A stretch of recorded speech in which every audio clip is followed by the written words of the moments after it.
London, England is one of the greatest cities in the world.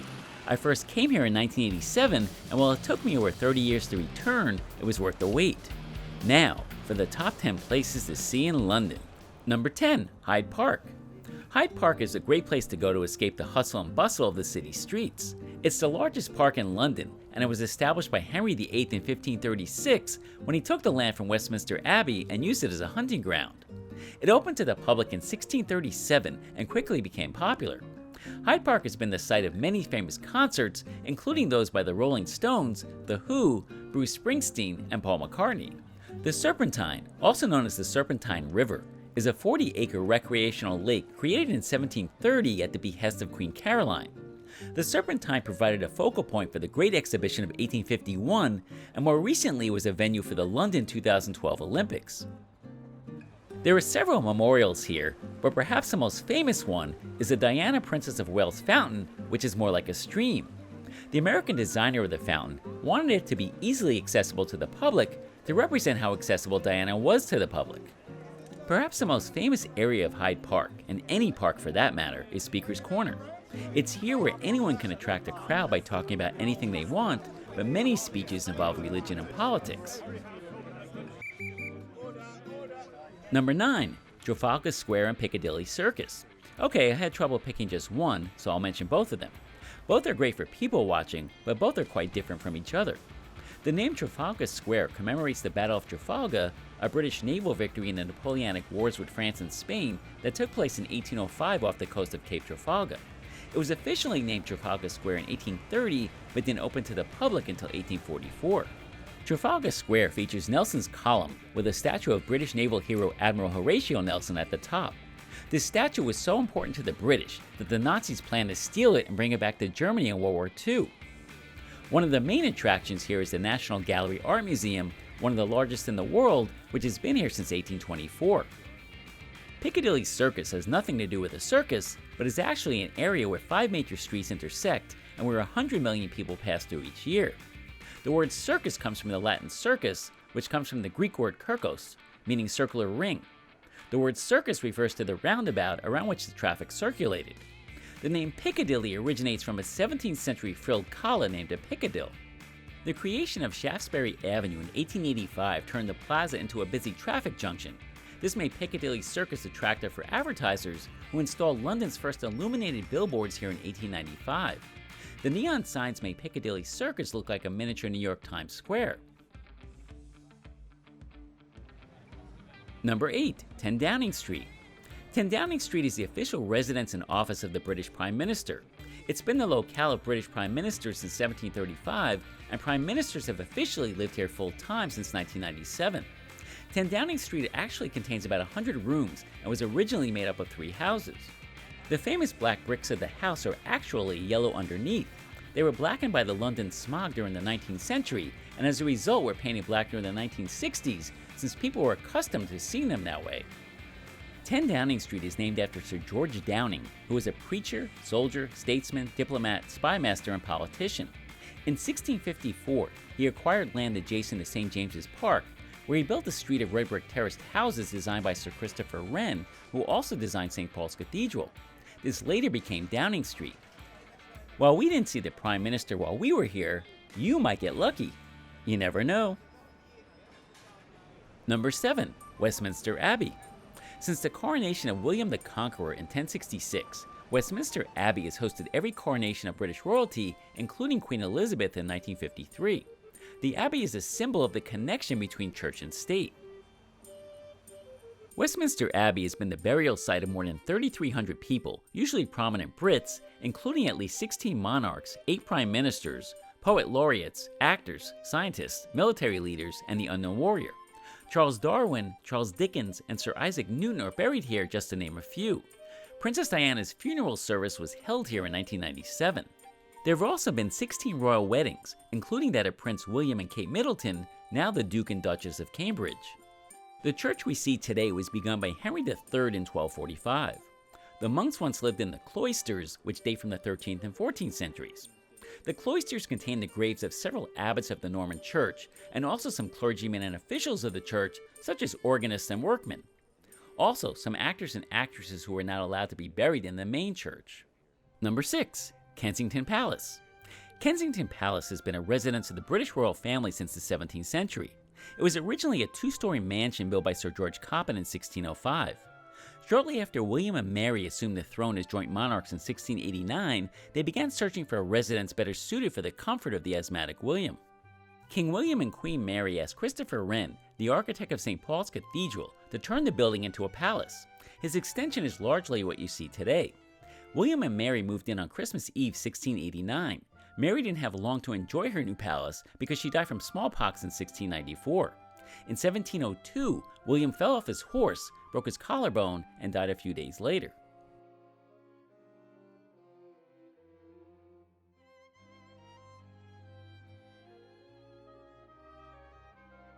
Number 5. The Tower Bridge.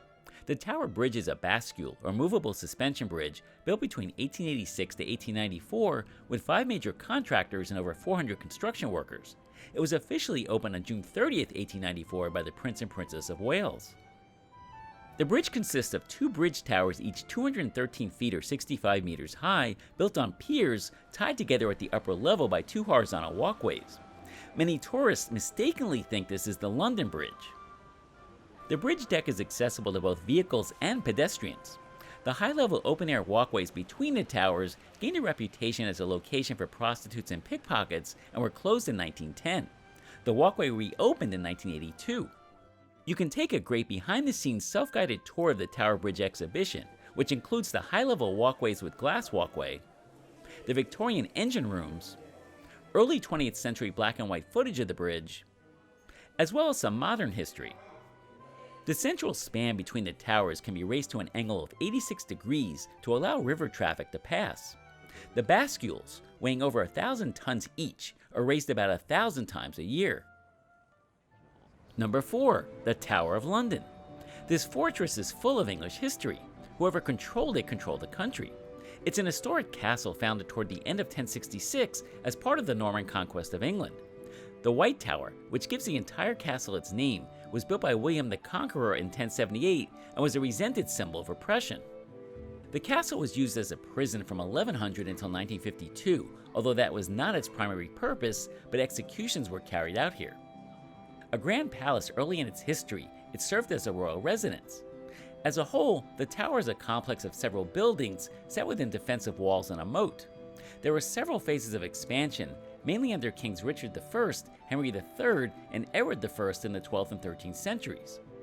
From the early 14th century until the reign of Charles II in the 17th century, a procession would be led from the tower to Westminster Abbey on the coronation of a monarch.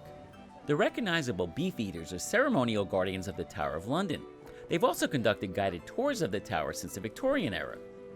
The Tower of London features the Jewel House, which has housed the crown jewels, over 23,000 of them, since 1661. There's also the Line of Kings, an exhibition featuring royal armor and life-size wooden horses. Number 3. The Houses of Parliament and Big Ben. The Houses of Parliament, aka the Parliament Building, aka the Palace of Westminster, serves as the meeting place of the 2 houses of the Parliament of the United Kingdom, the House of Commons and the House of Lords. This building has over 1,000 rooms.